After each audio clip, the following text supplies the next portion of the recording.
नमस्कार दोस्तों, rhythm and report में आप सभी का दिल से स्वागत है। अगर आप संगीत पसंद करते हैं और शास्त्रीय संगीत के बारे में जानना चाहते हैं तो आप बिल्कुल सही जगह पर आए हैं। तो चलिए बिना समय गंवाए आज की इस वीडियो में शानदार शुरुआत करते हैं।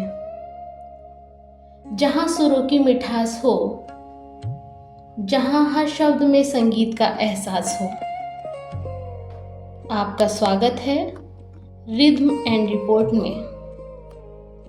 मैं हूं शिवानी और आज से शुरू हो रहा है हमारा शास्त्रीय संगीत का खूबसूरत सफर। तो अंत तक हमारे साथ जरूर बने रहिए क्योंकि आज की जानकारी बेहद खास है। वीडियो के आखिर में मैं ऐसा कुछ आपको सुनाना चाहूँगी जिसे शायद आपने कभी नहीं सुना होगा, इसलिए वीडियो को पूरा जरूर देखें और सुनें। तो दोस्तों, आज का टॉपिक हमारा music education AIIMS and importance है। ये टॉपिक हमारा 3 पार्ट में रहेगा।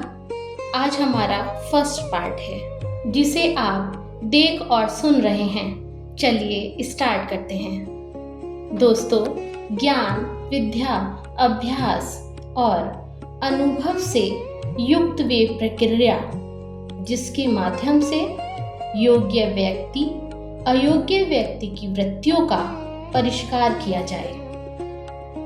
शिक्षा का सामाजिक, नैतिक और बौद्धिक दृष्टि से व्यापक अर्थ है जिसका कारण समाज, संस्कृति और देश के नैतिक उत्थान का कारण बनती है।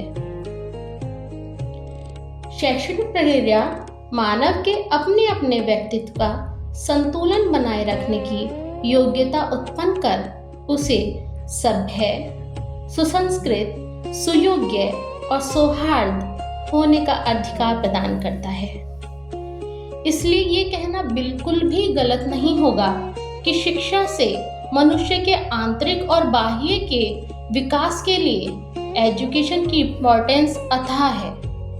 फ्रेंड्स, शिक्षा मनुष्य के विकास का आधार है और संगीत मनुष्य के मानसिक और आत्मिक शक्तियों की ताकत है। दोनों ही प्रकार की शिक्षा से मानव चिंतन, तर्क और समस्याओं का समाधान मिलने पर अपने और समाज के लिए उपयोगी सिद्ध होता है, जिससे कल्पना, भावना, अनुभव, संयम और आत्मा की चेतना को समझने, जानने और सीखने की शक्ति मिलती है।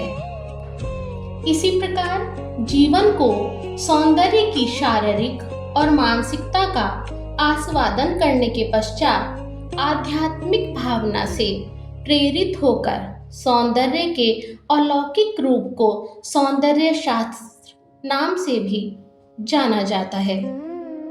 इसी प्रकार भावों की अभिव्यक्ति के लिए कला का नाम दिया गया है, जो मनुष्य के जीवन में आनंद और संतोष को बढ़ाने में सहायक होती है। दोस्तों, अभी तक हमने शिक्षा और संगीत के बारे में चर्चा की। अब हम संगीत में कला का क्या योगदान है इस बारे में चर्चा करेंगे। दोस्तों, वैदिक शास्त्र में मानव कृतित्व से संपन्न होने वाली प्रत्येक रचना को कला कहते हैं।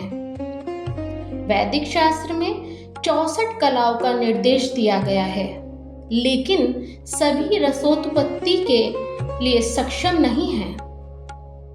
सभी कलाओं में सिर्फ 5 कलाओं को विशेष गणना मिली है। ललित कलाओं में इन 5 कलाओं को संगीत में सर्वश्रेष्ठ स्थान माना गया है और इनको सर्वश्रेष्ठ मानते हुए इनको विशेष स्थान भी मिला है।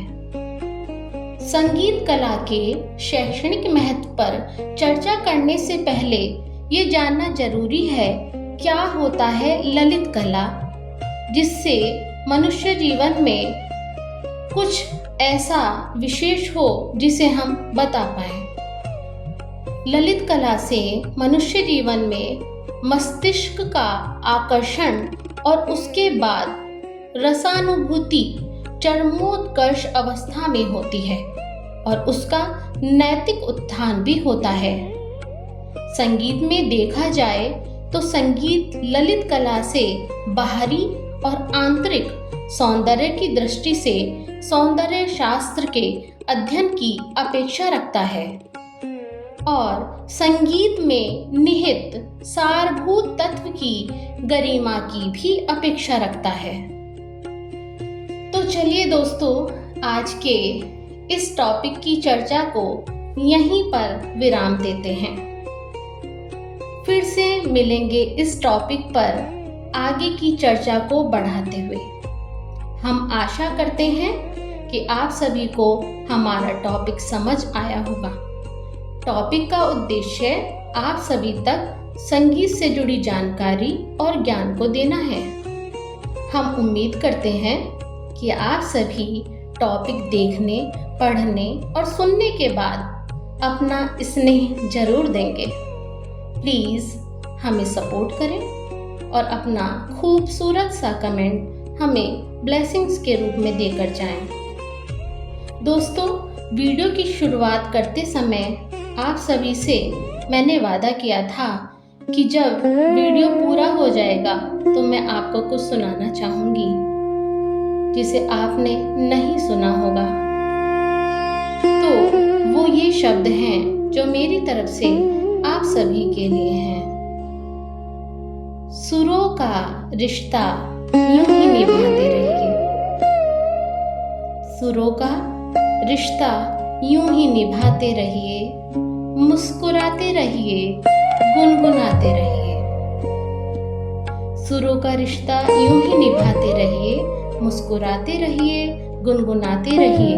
अगर हमारी महफिल पसंद आए तो सब्सक्राइब करके यूं ही साथ निभाते रहिए। फिर मिलेंगे नई जानकारी के साथ, नए अंदाज के साथ, नई संगीत भाषा के साथ, नए शब्दों के साथ। नमस्कार।